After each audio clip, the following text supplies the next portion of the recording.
ओम शांति। आज बाबा की मंडे की मुरली की पहली बात है। बाबा ने कहा एक भ्रमरी होती है, एक कीड़ा।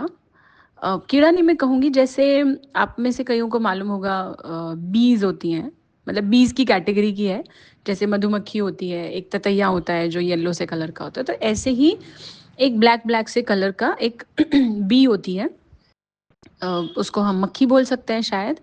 उसको भ्रमरी कहा जाता है। मिट्टी का घर होता है उसका, उसमें छेद होते हैं। वो छोटे छोटे कीड़ों को ना उठा के लेके आती है उस घर में। और ये बड़ी नई बात होगी आप में से कईयों के लिए। और वो उठाकर अपने घर लेकर आती है और उसके आसपास भिन भिनाना सा शुरू करती है। उसको भी भी भी करके भी आवाज़ आती है, ऐसा कुछ सुनने में आता है। और फिर उसमें से कुछ कीड़े जो है ना वो उड़ना सीख जाते हैं, और कुछ जो है वो मर जाते हैं, जो नहीं सीख पाते हैं, लेकिन वो मेहनत करती रहती है। बाबा ने आज कहा आप सब मेरे बच्चे भी भ्रमरी के जैसे बनो। मतलब उस एक मक्खी से भी हम सीखें कि कई बार हम किसी को कोई ज्ञान की बात, कोई अच्छी बात समझाना चाह रहे हैं, उसको आज असर नहीं हो रहा, कल असर नहीं हो रहा, लेकिन ऐसा नहीं है कि नहीं होगा। हाँ, जैसे उस एग्जाम्पल में ये भी है कि कुछ कीड़े मर जाते हैं क्योंकि वो उड़ नहीं पाते हैं, और ऐसे ही आत्माएं भी हैं। लेकिन यहाँ मरने का मतलब ये नहीं है कि शरीर से मर जाना। पर ठीक है, जो आत्माएं नहीं सुन पाएंगी ज्ञान या नहीं समझ पाएंगी, वो ठीक है, दूर हो जाएंगी, डिटैच हो जाएंगी। पर हम गिव अप नहीं कर सकते। बाबा ने कहा ये सेवा करनी है, ये कोशिश करनी है। साथ ही बाबा ने हम सबको टाइटल दिया है कि आप मेरे नूरे रत्न बच्चे हो, और इतना सुंदर टाइटल है। आप इसे अगर सारा दिन याद रखें कि मुझे भगवान ने एक बात कही, भगवान ने एक शब्द कहा।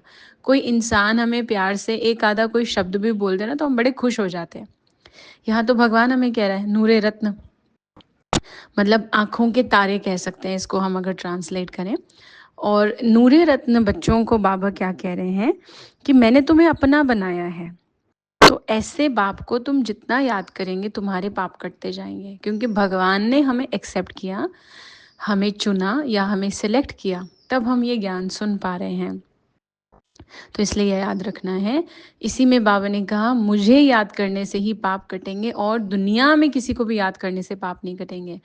आप कहें आज मुझे फलाने रिश्तेदार की याद आ रही थी, आज मुझे अपना वो इंसिडेंट याद आ रहा था, ठीक है हम याद कर सकते हैं, पर इससे मेरा जो पिछला किया हुआ है ना, जिसको लेकर हम बोलते रहते हैं कि पता नहीं मेरा ऐसा कौन सा किया हुआ कर्म है जिसकी वजह से ये सिचुएशन ठीक नहीं हो रही है, ये सुधार नहीं हो रहा, तो वो पता नहीं जैसी सिचुएशंस भी ठीक हो जाएंगी अगर हम बाबा को याद कर रहे हैं।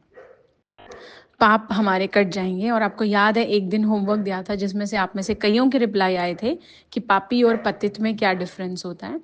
तो खैर, बाबा की ये बात है कि मुझे याद करने से पाप कटेंगे, बाकी हम दुनिया में जिनको याद कर रहे हैं वो सिर्फ हम अपना टाइम उनमें लगा रहे हैं, उससे कोई रिजल्ट हमें नहीं मिलना है। दूसरी एक बात बाबा ने बोली है आज कि सेवा में अगर स्वार्थ को मिक्स किया हुआ है तो सफलता भी मिक्स हो जाएगी, सक्सेस भी ऐसे ही मिलेगी। अब इसका मतलब क्या है, जैसे हमने सेवा तो की, पर किसी सेवा के पीछे हमारा इंटेंशन है या तो अपनी जान पहचान बनाना चाहते हैं हम, इसलिए हम उस सेवा में इन्वॉल्व हुए, या हम कोई और फायदा चाहते हैं, बाबा इस सेवा के बदले हमें ये दे देना।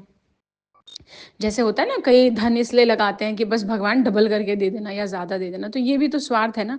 उसे हमें भगवान को बताने की ज़रूरत नहीं है कि उसे मेरी भक्ति या मेरे ज्ञान, मेरे योग का क्या फल देना है। वो अपने आप बहुत सेंसिबल है।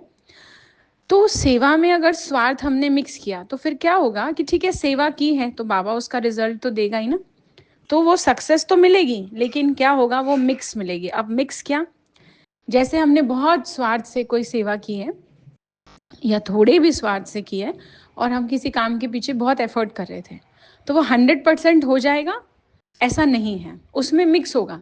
50% हाँ हो गया, लेकिन देखेंगे भाई, करेंगे अभी कुछ, वो लटक जाएगा, आधा सक्सेस मिली आधा रह गई। दूसरा, कई बार क्या होता है, हमने वो सेवा की और अब हमारे किसी काम में हम सक्सेस चाहते हैं, ऑफिस में, अपने बिजनेस में, किसी भी चीज़ में हम सक्सेस चाहते हैं, तो उसमें ये होगा हमें पूरा क्रेडिट नहीं मिलेगा।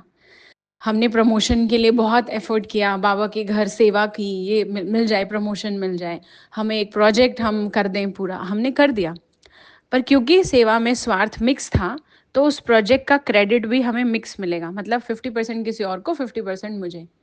और फिर हम सोचेंगे सारी मेहनत मैंने की और क्रेडिट इनको मिल गया।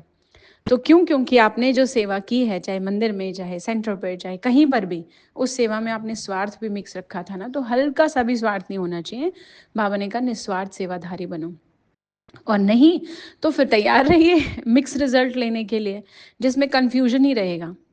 तो ये आज की बाबा की मुरली है। ओम शांति।